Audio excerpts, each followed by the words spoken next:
I always like trying when we have something that we don't know exactly where we're going with yet. I kind of liked exploring different avenues. So, for example, when we were trying to figure out why some participants had higher salt components like within their exposures, we were trying to figure out like why is this happening. So I was able to go through down a bunch of different rabbit holes, kind of try to figure out like why that was happening.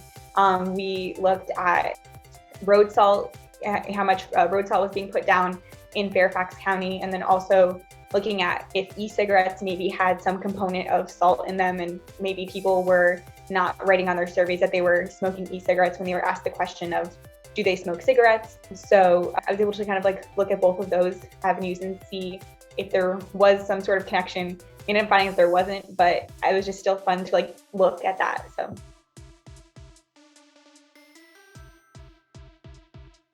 I want to thank Dr. Kroll and Dr. Pollock and Dr. Klaberman because they played a role in nominating for me for this position. And then also, obviously, like I've been working very closely with Dr. Kroll and Dr. Pollock through the research experience that I've been able to do since April of last year. So that has been really just exciting the past year, being able to work on a bunch of different projects and not only just air pollution, but also with Dr. Pollock through the personal care product research. So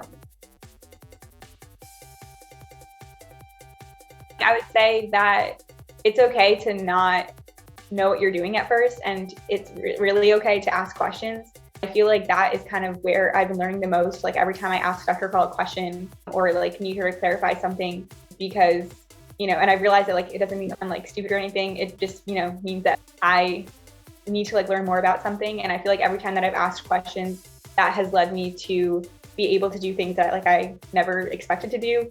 For example, we've been looking at the commutes of about 50 women in the Metro DC area.